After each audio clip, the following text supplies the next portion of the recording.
प्रकृति का नियम है कि जैसा आप करेंगे वैसा आप भरेंगे, जैसा आप बोएंगे वही आप काटेंगे। और ये जो लाइनें हैं आज की हमारी सभी खबरों पर पूरी तरह सटीक बैठती है। नीरज बुधवानी की जो मौत हुई है, पूरा शहर किस तरीके से उनके अंतिम दर्शन के लिए उमड़ पड़ा, उस पर भी चर्चा करेंगे। लेकिन हनुमान बेनीवाल ने राजस्थान की सब इंस्पेक्टर भर्ती को लेकर फिर पन्ने खोले और कहा है कि सीएमओ के कुछ अधिकारी हैं, कुछ आईएएस और मंत्री हैं जिनकी महिला मित्र सब इंस्पेक्टर बन बैठी हैं। उन्हीं को बचाने के लिए अभी तक इस भर्ती को रद्द नहीं किया गया है। तो वहीं रीट को लेकर सीबीआई जांच की मांग की है, साथ में कलाम कोचिंग का नाम भी लिया है। हनुमान बेनीवाल ने क्या कुछ कहा, विस्तार से बातचीत करेंगे। लेकिन गोविंद सिंह डोटासरा ने कहा है कि सरकार हमारे कांग्रेस के कार्यकर्ताओं के साथ अपराधियों जैसा बर्ताव कर रही है। तो वहीं अगर देश के नागरिकों के साथ गंभीर अपराधियों जैसा बर्ताव पुलिस के द्वारा किया जाता है तो ये पुलिस के दामन पर बेनुमा सा दाग है। वहीं डीजीपी यूआर साहब को आज ज्ञापन सौंपा है कांग्रेस ने। और इसी के साथ आज खबर में चर्चा किरोड़ी लाल मीणा के जो तीखे तेवर हैं उन पर भी करेंगे और किस तरीके से वो ऑन द स्पॉट फैसला करते हैं, बातचीत उस पर भी करेंगे। नमस्कार, आप देख रहे हैं लोकमत हिंदी और मैं हूं आपके साथ महेंद्र वासु।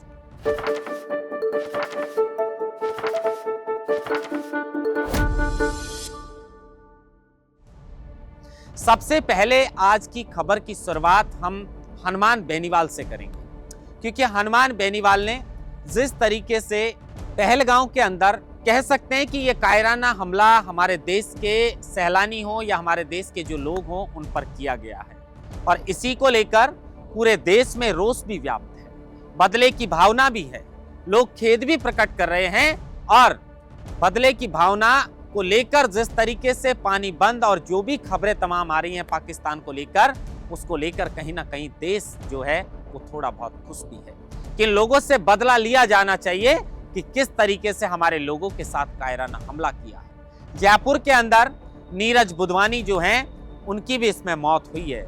आज जब उनकी अंतिम यात्रा निकाली जा रही थी, पूरा शहर उमड़ पड़ा।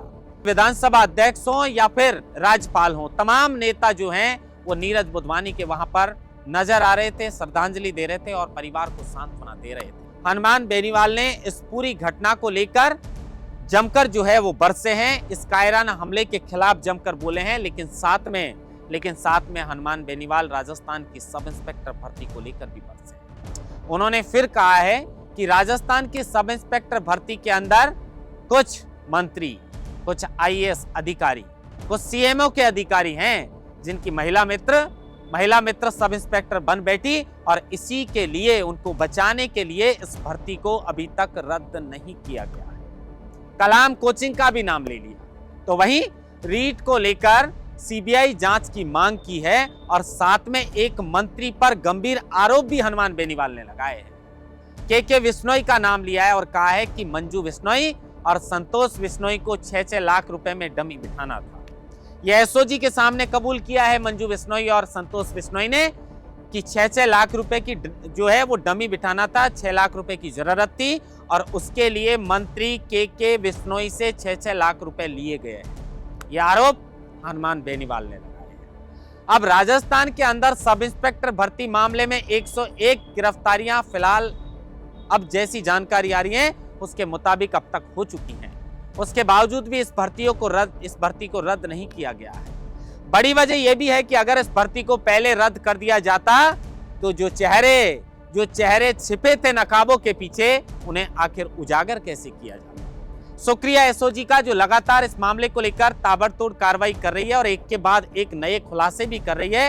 हनुमानाराम जो एसटीएम साहब थे, उन्हें प्रोटेक्शन वारंट पर जेल से लाया गया है एसओजी के अंदर और फिर से कड़ी पूछताछ की जा रही है कि बताइए एसटीएम साहब, कितनों को थानेदार बना दिया, कितनों को और भर्ती में आपने नौकरी लगा दिया, कितनी बार आप डम्मी बने हैं। इतनी अच्छी नौकरी लगी थी, लेकिन सिर्फ एक गलती जिसकी शुरुआत होने के बाद बहुत सारी गलतियां करते चले गए एसटीएम साहब, लेकिन उसकी वजह से अब उनका पूरा भविष्य अंधकार में है।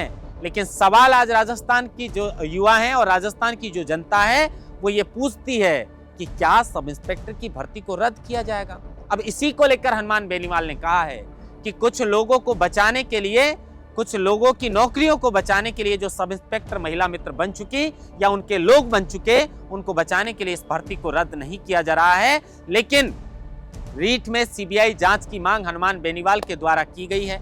अब एसओजी जिस तरीके से कार्रवाई कर रही है तो राजस्थान के युवाओं को कहीं ना कहीं इसको भरोसा है, इसको लेकर भरोसा है कि एसओजी अब पीछे पड़ चुकी है, किसी को भी छोड़ने वाली नहीं है। और अगर पहले भर्ती को रद्द कर देंगे तो फिर इन चेहरों तक कैसे एसओजी पहुंच पाएगी। राजस्थान के बेरोजगार युवाओं के साथ कुठाराघात करने वाले ये हनुमानाराम हो या फिर और बड़े जो माफिया पेपर लीक गिरोह हो या जो भी डमी बिठाने वाले हो, उनको उजागर करना चाहिए। क्योंकि अभी बड़े बड़े जो मगरमच्छ हैं वो अभी भी एसओजी के शिकंजे में नहीं फंस पाए, कुछ फरार हैं, तो उनको पकड़ने का भी काम लगातार एसओजी करेगी। उन तक पहुंचना पड़ेगा और राजस्थान के युवाओं के साथ कुठाराघात नहीं होना चाहिए। क्योंकि जिस तरीके से ये एसओजी परतें खोल रही है, इससे इस बात का अंदाजा होता है कि पिछली सरकारों में, चाहे वो सरकार कांग्रेस की हो या बीजेपी हो, राजस्थान के बेरोजगार युवाओं के साथ अन्याय किया है हनुमान राम जैसे। सुरेश ढाका अभी भी पुलिस की गिरफ्त से बाहर है, तो कब तक एसओजी इन तक पहुंचेगी? क्योंकि हम गांव से आते हैं और गांव के अंदर जो माँ बाप अपने बच्चे को शहर में भेजते हैं, कई बार ऐसी स्थिति होती है कि किराए के तक पैसे नहीं होते, पढ़ाने के तक उनके पास पैसे नहीं होते। कुछ लोगों से पैसे उधार करके, कर्ज करके वो अपने बच्चों को पढ़ाने के लिए सपने संजोकर शहर में भेजते हैं और फिर उन्हें खबर मिलती है कि इस भर्ती का तो पेपर ही लीक। पानी फिर जाता है उन सपनों पर, और जिनके सपनों पर पानी फिरता है उनको ही दुख होता है साहब।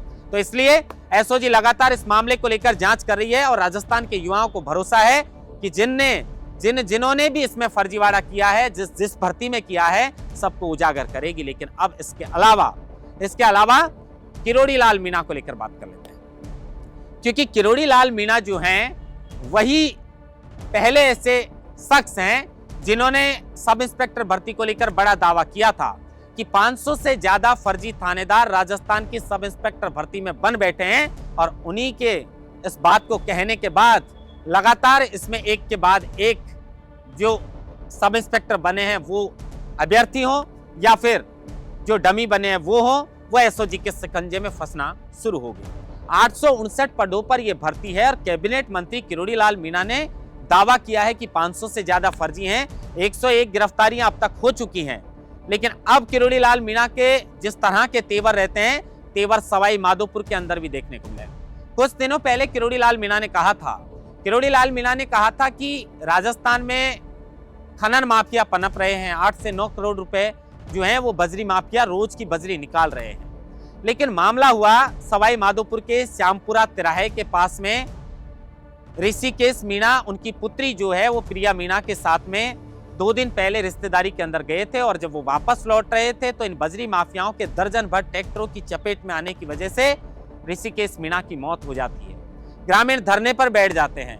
उसके बाद किरोड़ी बाबा वहां पर पहुंचकर उनसे सुनवाई करते हैं और उसके बाद गुस्सा इतना आता है कि वो मौके पर ही 6 जो पुलिसकर्मी हैं उनको लाइन हाजिर करने के आदेश देते हैं। तो वहीं कहते हैं कि 8 घंटे के अंदर थानेदार जो है वो रिलीज हो जाना चाहिए। ऑन द स्पॉट फैसला, इस तरह का फैसला होना चाहिए। सक्रिय मंत्री के तौर पर कामकाज किरोड़ी लाल मीणा करने लगे हैं, तो वहीं किस तरीके से एक मंत्री को फैसला लेना चाहिए, ये शायद मैसेज राजस्थान के बाकी मंत्रियों के पास भी पहुंचना चाहिए कि घटना स्थल पर किस तरीके से एक्शन किरोड़ी लाल मीणा ने लिया है। उन्होंने ये भी कहा है कि मुख्यमंत्री भजनलाल शर्मा चाहते हैं कि राजस्थान में बजरी माफिया नहीं पनपे, इन पर रोक लगनी चाहिए।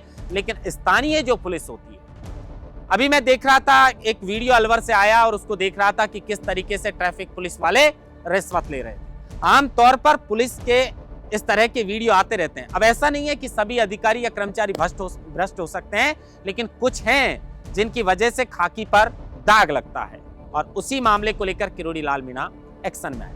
अब खाकी पर दाग की बात आई तो मैं गोविंद सिंह डोटासरा को जिस तरीके से गुस्सा आया और जिस तरीके से गोविंद सिंह डोटासरा ने अपने एनएसयूआई के जिला अध्यक्ष जो ओम प्रकाश नागा हैं उनके साथ में जिस तरीके से पुलिस ने बर्ताव किया है, उसको लेकर आज राजस्थान के डीजीपी यूआर साव को ज्ञापन सौंपा गया है, विरोध प्रदर्शन किया गया है कि बताइए, काले झंडे दिखाना तो लोकतंत्र में हमारा हक है।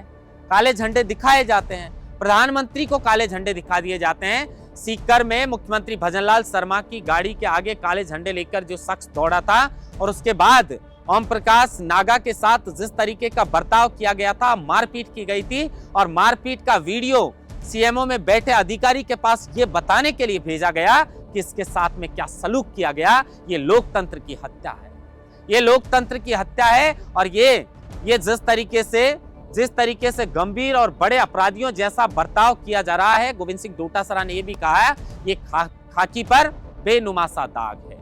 इसको लेकर कांग्रेस का गुस्सा 7वें आसमान पर है और इसी मामले को लेकर कांग्रेस के प्रदेश अध्यक्ष गोविंद सिंह डोटासरा के द्वारा जिस तरीके से प्रशासन के द्वारा ये दमन तंत्र चलाया जा रहा है, उसकी निंदा करते हुए इसका प्रस्ताव पास किया गया है।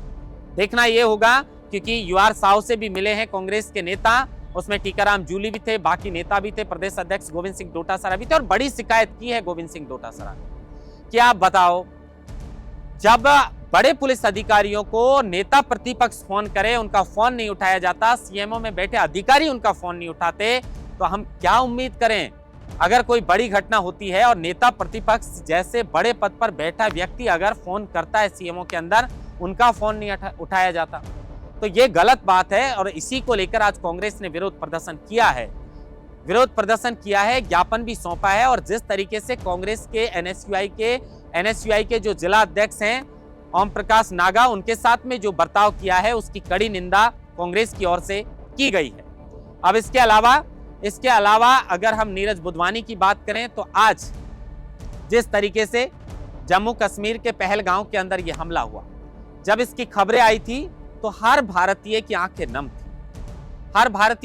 नम थी कि आखिर ये क्यों हुआ। लेकिन जिस तरीके से यह कायराना अंदाज में हमला किया गया और उसमें जिस तरह अभी तक की खबरें निकल कर आ रही हैं कि 28 लोगों जो हैं उनकी मौत हो चुकी है, उसमें एक हमारे जयपुर के नीरज बुधवानी भी थे। पूरे हमारे देश के थे, लेकिन एक नीरज बुधवानी जो जयपुर के थे, वहां पर उनकी मां बेसुध होकर गिर गई, होश नहीं आ रहा था उनको। और उनकी जो पत्नी है आयुषी, वो शव को छोड़ने के लिए तैयार नहीं थी। बड़ी मुश्किल जब उनकी अंतिम विदाई हो रही थी, उस वक्त उनकी पत्नी आयुषी को जबरन रोका गया। वो तैयार नहीं थी, उन्हें विश्वास नहीं हो रहा था कि ऐसा हो गया। लेकिन पूरा देश इस बात का विरोध कर रहा है और करना भी चाहिए और इन आतंकियों को सबक सिखाना चाहिए। महेंद्र वासुटा, लोकमत हिंदी, जयपुर।